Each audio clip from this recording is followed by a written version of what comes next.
ഇന്നത്തെ വീഡിയോയിൽ ന്യൂബോൺസ് ഉള്ള അമ്മമാരിൽ ആശങ്കയുണ്ടാക്കുന്ന 10 കാര്യങ്ങളും അതിനെ എങ്ങനെ പരിഹരിക്കാമെന്നുള്ളതും ഡോക്ടറെ കാണേണ്ടത് എപ്പോഴെന്നുള്ളതാണ് പറയുന്നത്. നമസ്കാരം, ഞാൻ ഡോക്ടർ ക്ഷേമ. ടൈനി ടമീസ് എന്ന യൂട്യൂബ് ചാനലിലേക്ക് എല്ലാവർക്കും സ്വാഗതം. ആദ്യത്തേത് ഹിക്കപ്സ് ആണ്. കുഞ്ഞിന് നോർമൽ ആയിട്ടുള്ള റിഫ്ലെക്സ് ആണ് ഇത്. കുഞ്ഞിൻ്റെ വയറ് ആദ്യ 3 മാസങ്ങളിൽ തീരെ ഇമ്മച്വർ ആയിരിക്കും. ഇത് കാരണം കൊണ്ട് തന്നെ കുഞ്ഞുങ്ങൾ അമിതമായിട്ട് പാലൊക്കെ കുടിക്കുന്ന സമയത്ത് ഇത് ഡയഫ്രം മസിൽസിനെ ഇറിറ്റേറ്റ് ചെയ്യുകയും അത് കാരണം ഹിക്കപ്സ് അല്ലെങ്കിൽ ഇക്കിള് പുറപ്പെടുവിക്കുകയും ചെയ്യുന്നു. ഇത് വളരെ കോമൺ ആയിട്ടുള്ള ഒരു കാര്യമാണ്. കുഞ്ഞിനെ ഓവറായിട്ട് ഫീഡ് ചെയ്യുക അല്ലെങ്കിൽ കുഞ്ഞ് ഓവറായിട്ട് ഗ്യാസ് ഉള്ളിലേക്ക് എടുക്കുക, ഇതൊക്കെ ഉള്ള സമയത്താണ് കുഞ്ഞിന് ഹിക്കപ്സ് ഉണ്ടാകുന്നത്. ഇതിന് ചിലർ കുഞ്ഞിൻ്റെ നെറ്റിയൊക്കെ തടവുകയും ഉഴിയുകയൊക്കെ ചെയ്യുന്നത് കാണാം. പക്ഷേ ഇത് നിങ്ങളുടെ സമാധാനത്തിന് വേണ്ടി ചെയ്യാമെന്നുള്ളതല്ലാതെ ഇതിന് ഹിക്കപ്സുമായിട്ട് യാതൊരു ബന്ധവുമില്ല. ഹിക്കപ്സ് നിർത്തലാണ് നിങ്ങളുടെ ഉദ്ദേശമെങ്കിൽ കുഞ്ഞിനെ എടുത്തിട്ട് കുറച്ച് നേരം സാധാ രീതിയിൽ ബർപ്പ് ചെയ്യുന്നത് പോലെ തന്നെ കുറച്ച് നേരം ബർപ്പ് ചെയ്യേണ്ടത് അത്യാവശ്യമാണ്. അതുപോലെ തന്നെ ഫീഡ് ചെയ്ത് കഴിയുന്ന സമയത്തും കുഞ്ഞിനെ 5 മുതൽ 7 മിനിറ്റ് വരെ നല്ലതുപോലെ ബർപ്പ് ചെയ്യാനായിട്ട് ശ്രദ്ധിക്കുക. പെട്ടെന്ന് തന്നെ കുഞ്ഞിനെ കിടത്താതെ കുറച്ച് ഫ്ലാറ്റ് ആയിട്ടുള്ള സർഫസിൽ എപ്പോഴും ഒരു ഷീറ്റോ മറ്റോ വിരിച്ചിട്ട് ഒരു 30 ഡിഗ്രി മുകളിലായിട്ട് കുഞ്ഞിൻ്റെ തല വെക്കാനായിട്ട് ശ്രദ്ധിക്കേണ്ടത് അത്യാവശ്യമാണ്.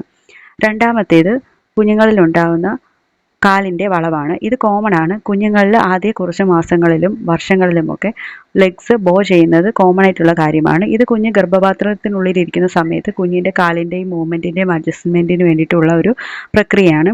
എന്നാൽ കുഞ്ഞ് വളരുന്നതനുസരിച്ചും മൈൽ സ്റ്റോൺസ് അച്ചീവ് ചെയ്യുന്നതനുസരിച്ചും ഇത് മാറി മാറി വരും. കുഞ്ഞിന് 2 വയസ്സ് വരെയൊക്കെ വളവ് ഉണ്ടെങ്കിൽ അത് കോമൺ ആയിട്ടുള്ള കാര്യമാണ്. എന്നാൽ ഒരുപാട് നാളിൽ നീണ്ടു നിൽക്കുകയാണെങ്കിൽ ഡോക്ടറെ കാണാനായിട്ട് ശ്രദ്ധിക്കുക.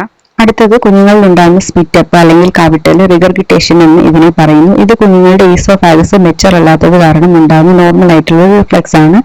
ഇത് കുഞ്ഞിന്റെ വയറ് ഓവറായിട്ട് നിറയുന്ന സമയത്തും ബർപ്പ് ചെയ്യാതിരിക്കുന്നത് കൊണ്ടുമൊക്കെ ഉണ്ടാകുന്ന നോർമൽ ആയിട്ടുള്ള ഒരു കാര്യമാണ്.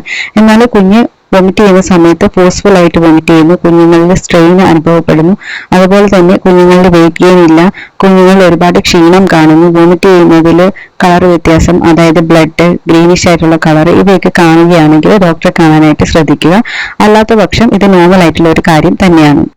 അടുത്തത് കുഞ്ഞുങ്ങൾ മോഷൻ പാസ് ചെയ്യുന്നതിനെ പറ്റി. ചില കുഞ്ഞുങ്ങൾ ദിവസവും 6 മുതൽ 7 തവണ വരെയൊക്കെ മോഷൻ പാസ് ചെയ്യുന്നതായിട്ട് കാണാം. എന്നാൽ ചില കുഞ്ഞുങ്ങളിൽ ചില സമയങ്ങളിൽ 5-6 ദിവസമൊക്കെ മോഷൻ പാസ് ചെയ്യാതെയും ഇരിക്കും. ഇതൊക്കെ നോർമൽ ആയിട്ടുള്ള ഒന്നാണ്. ഇതിനെപ്പറ്റി നേരത്തെ ഒരു വീഡിയോ ചെയ്തിട്ടുണ്ട്. നിങ്ങൾ എപ്പോഴും ശ്രദ്ധിക്കേണ്ട കാര്യം, കുഞ്ഞ് മോഷൻ പാസ് ചെയ്യുന്ന സമയത്ത് സ്ട്രെയിൻ ചെയ്യുന്നില്ല, മോഷനൊക്കെ കട്ടിയായിട്ടല്ല പോകുന്നത്, വളരെ ലൂസായിട്ടാണ് പോകുന്നത് എങ്കിൽ ശ്രദ്ധിക്കേണ്ടതില്ല.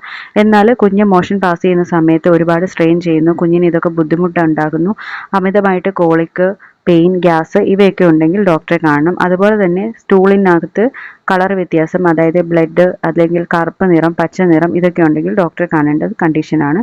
അതുപോലെ തന്നെ കുഞ്ഞ് സ്റ്റൂൾ പാസ് ചെയ്യുന്ന സമയത്ത് സ്റ്റൂൾ ഒരുപാട് ലൂസായിട്ടാണ് പോകുന്നതെങ്കിലും ഡോക്ടറെ കാണാനായിട്ട് ശ്രദ്ധിക്കുക. അടുത്തത് കുഞ്ഞുങ്ങളിൽ ഉണ്ടാകുന്ന റാഷസ്, പിമ്പിൾസ് ഇവയൊക്കെ പറ്റി. കുഞ്ഞുങ്ങൾക്ക് ചെറിയ രീതിയിൽ പിമ്പിൾസ്, റാഷസ് ഇവയൊക്കെ വരുന്നത് കോമൺ ആണ്. എന്നാൽ ഇത് ബോഡി മൊത്തം സ്പ്രെഡ് ആവുക, കുഞ്ഞിന് ഇച്ചിങ് ഉണ്ടാവുക, പസ്, ബ്ലഡ് ഇവയൊക്കെ പുറപ്പെടുക എന്നുണ്ടെങ്കിൽ ഡോക്ടറെ കാണാനായിട്ട് ശ്രദ്ധിക്കുക. അതുപോലെ തന്നെ പുതിയതായിട്ട് ഒരു സോപ്പ്, ലോഷൻ, ബേബി ഓയിൽസ് ഇതൊക്കെ യൂസ് ചെയ്യുമ്പോഴാണ് കുഞ്ഞിന് അലർജി ഉണ്ടാകുന്നതെങ്കിൽ ഇത് അലർജിയുടെ ലക്ഷണങ്ങളാണ്. ഇതും ഡോക്ടറെ കാണേണ്ട ഒരു കണ്ടീഷനാണ്. ഇത് നിങ്ങൾ വീട്ടിൽ ട്രീറ്റ് ചെയ്യുകയോ പൊട്ടിച്ച് വിടുകയൊന്നും ചെയ്യാതെ ഇരിക്കേണ്ടത് അത്യാവശ്യമായൊരു കാര്യമാണ്. കുഞ്ഞിന് ഡയപ്പർ റാഷ് ഉണ്ടാകുകയാണെങ്കിൽ ഇതും ഡോക്ടറെ കണ്ടിട്ട് ഫംഗൽ ഇൻഫെക്ഷൻ ട്രീറ്റ് ചെയ്യാനായിട്ട് ശ്രദ്ധിക്കേണ്ടതാണ്. നിങ്ങൾ സ്വന്തമായിട്ട് wipes, lotion, anti fungal ointments ഒന്നും യൂസ് ചെയ്യാതെ ഇരിക്കുക. കുഞ്ഞുങ്ങളുടെ കെയറിൽ എപ്പോഴും ഇതൊക്കെ ശ്രദ്ധിക്കേണ്ടത് അത്യാവശ്യമാണ്. അടുത്തത് കുഞ്ഞിൻ്റെ ബ്രസ്റ്റിൽ നിന്നുമൊക്കെ സ്വെല്ലിങ്സ്, നീര് അല്ലെങ്കിൽ പാലൊക്കെ വരുന്നത്. ഇത് അമ്മയുടെ ഹോർമോൺസ് കാരണം കുഞ്ഞിൻ്റെ ശരീരത്തിൽ ഉണ്ടാകുന്ന ഒന്നാണ്. ഇത് നോർമൽ ആയിട്ടുള്ള ഒന്നാണ്. ഇത് പൊട്ടിച്ച് വിടുകയോ പ്രസ് ചെയ്യുകയോ ഒന്നും ചെയ്യരുത്. ഇത് തനിയെ മാറുന്ന ഒരു കാര്യമാണ്. അടുത്തത് കുഞ്ഞിൻ്റെ, പ്രത്യേകിച്ച് പെൺകുട്ടികളുടെ വജൈനിൽ നിന്ന് സെക്രീഷൻസ് വരുന്നത്. ഇതും അമ്മയുടെ ഹോർമോണൽ ഇൻഫ്ലുവൻസ് കാരണം വരുന്നതാണ്.